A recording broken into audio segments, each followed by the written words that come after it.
नमस्कार. आज आपण एका खूपच इंटरेस्टिंग विषयावर बोलणार आहोत की रंगमंच म्हणजे स्टेज हे फक्त मनोरंजनाचं साधन नाहीये, तर ते एक शक्तिशाली वर्गखोली, हो, एक क्लासरूम कसं बनू शकतं. एक साधा प्रश्न आहे. आपण आपल्या मुलांना भविष्यासाठी नक्की कसं तयार करतोय?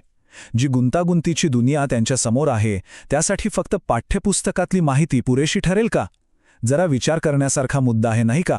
आणि याच प्रश्नाचं उत्तर आपल्याला थेट पाठ्यपुस्तकांच्या पलीकडे घेऊन जातं, एका नव्या आणि खरं तर खूप जास्त प्रभावी शिक्षण पद्धतीकडे.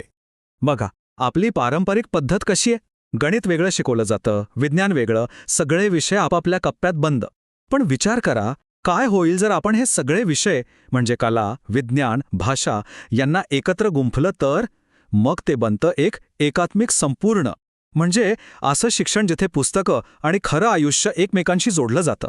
मग भर पाठांतरावर नसतो, तर तो असतो सर्जनशीलतेवर आणि एकत्र मिळून काम करणे. ओके, तर मग पुढे जाऊया. हे अभिव्यक्तीद्वारे शिक्षण म्हणजे नेमकं काय आणि यातून विद्यार्थ्यांमध्ये नक्की कोणती आवश्यक कौशल्य तयार होतात ते पाहूया. आपल्याला वाटतं नाटक म्हणजे काय, तर फक्त डायलॉग पाठ करणं. पण नाही, नाटक ही एक प्रकारची कार्यशाळा आहे, एक वर्कशॉपच आहे, जिथे मुलं निरीक्षण, एकाग्रता, एकमेकांवर विश्वास ठेवणं, जबाबदारी घेणं ही सगळी आयुष्यभराची कौशल्य शिकतात. आणि ही स्किल्स फक्त शाळेपुरती नाहीत, तर पुढे आयुष्यभर त्यांच्या कामी येतात. याचा अर्थ खूप खोल आहे. नाटक म्हणजे फक्त अभिनय करणं नाही, ते एक माध्यम आहे जगाला समजून घेण्याचं आणि स्वतःचा आवाज शोधण्याचं एक साधन. या प्रक्रियेतून विद्यार्थी स्वतःच्या विचारांना, स्वतःच्या अनुभवांना महत्त्व द्यायला शिकतात. आत्ता येतो सगळ्यात इंटरेस्टिंग भाग. तो म्हणजे हा दृष्टिकोन वेगवेगळ्या विषयांमध्ये ज्या भिंती उभ्या आहेत ना, त्या कशा पाडून टाकतो.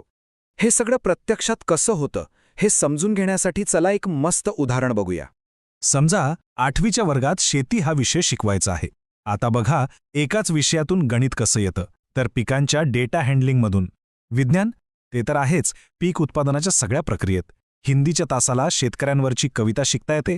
भूगोलात जगभरातल्या शेतीच्या पद्धती अभ्यासता येतात. आणि सगळ्यात महत्त्वाचं, सामान्य ज्ञानातून शेतकऱ्यांच्या समस्या, कीटकनाशकांचे धोके यावर चर्चा होते. म्हणजे बघा, शिक्षण कसं एकाच धाग्यात गुंफलं गेलंय.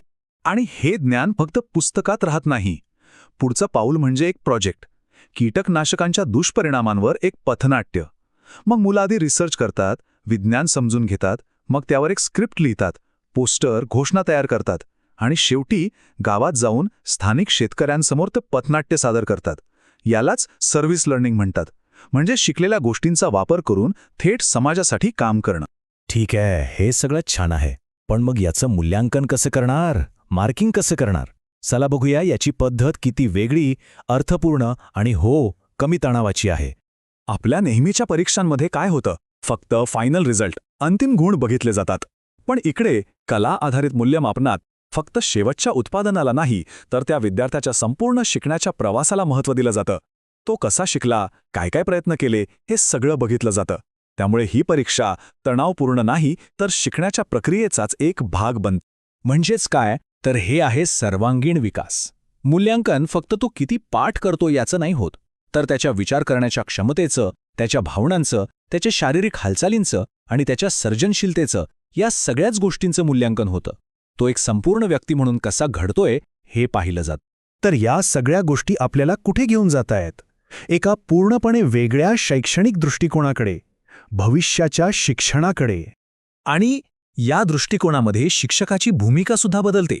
शिक्षक आता फक्त माहिती देणारा इन्स्ट्रक्टर नाही, तर तो एक फॅसिलिटेटर बनतो, एक मोटिवेटर.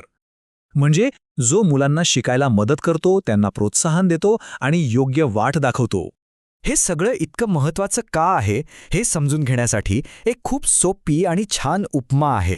जसं आपल्या शरीराच्या वाढीसाठी फक्त प्रोटीन नाही, तर विटॅमिन्स आणि मिनरल्स पण लागतात ना, अगदी तसंच विद्यार्थ्याच्या मनाच्या वाढीसाठी फक्त माहिती पुरेशी नाही.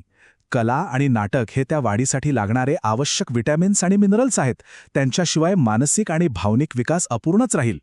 तर मग शेवटी एकच प्रश्न उरतो. आपल्या प्रत्येक वर्गाला, प्रत्येक शाळेला आपण शिक्षणाचा असा जिवंत रंगमंच कसं बनवू शकतो? या बदलाची सुरुवात कुठून आणि कशी करता येईल यावर विचार करायला हवा.